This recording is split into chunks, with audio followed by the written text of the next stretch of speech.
Hi, this is Katie Arwood from the MCC Library on behalf of MCC Reads, and I'm pleased to be introducing Dr. Stacy Young, who is our president here on the MCC campus. And Stacy will be talking today about her thoughts on reading with Patrick and sharing her perspective as an educator in administration. So what did I learn from reading with Patrick? Well, first of all, I was just surprised at how much thinking I had to do while I was reading it. I found myself thinking about the book even during times that I didn't expect to. It made me question a lot of things I believed, but some things are still true. For example, that education does change lives. This book pointed out to me more than ever before that relationships really matter in education, meaning that the relationships that students and faculty and teachers make together and establish will help change that student's life. It's not just about what they're learning in the classroom, but those relationships about what else is happening in the students' lives really matter. The other big area that I found myself really struggling with and thinking a lot about was what happens when young people go to prison. And that is something that's always bothered me because people who are young, 17, 18, 19, 20 years old, especially boys, the part of their brain that needs to be developed to fully understand the consequences of their actions isn't fully developed until they're in their mid to late 20s. And yet we're putting them in prison. So I struggled a lot with that while reading this book because it does touch on some of those matters and what happens when they get out of prison. You know, how do they become good members of society, especially with what they've learned in prison? If we can educate them while they're in prison, I think it's really important. And the government is actually stepping in with Second Chance Pell to help with some of this. And it's just funny that I was reading this book during a time that this is actually happening in our history right now. So those are some of the things that I was struck by while reading, that relationships matter, mentoring students matters, and also what's happening with our students who go to prison. So those are some of the hot buttons that really stuck with me as I was reading this book.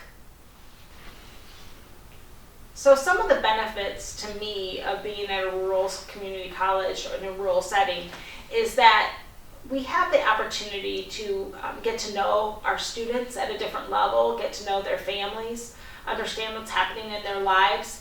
You know, oftentimes transportation is a problem for students in a rural setting because we don't have mass transit or subways to get students to our classes.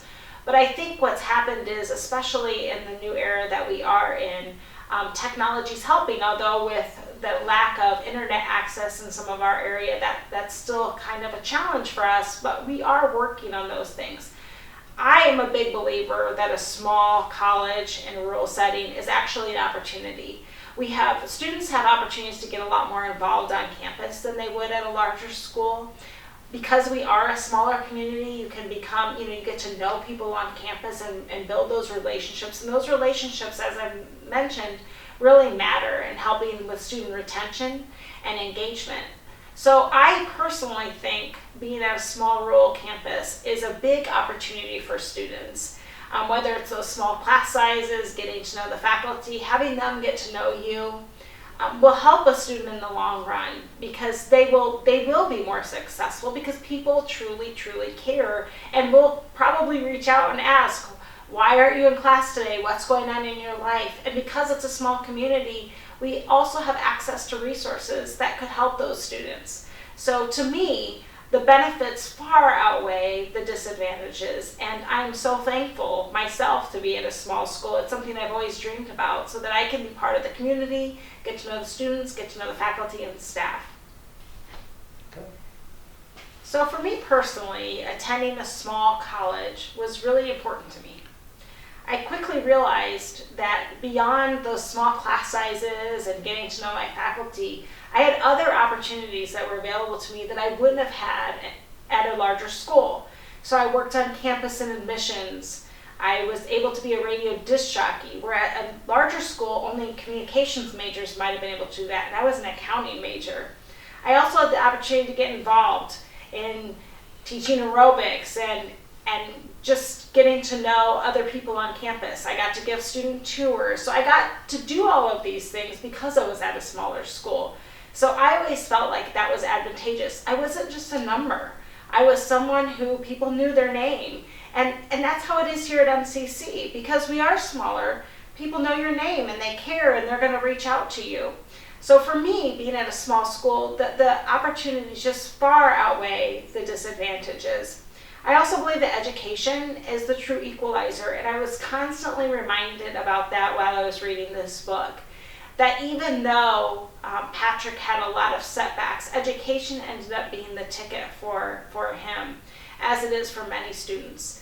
But I also realized while reading this book that we must, absolutely must, wrap other resources around students. Because if you're hungry, going to class, that's not going to work. If you can't get to class because of car transportation issues, that's not going to work. If you don't have the textbooks you need for class, that's not going to work. So it was very timely for me to read this book because we're looking at a concierge service for our students here at MCC.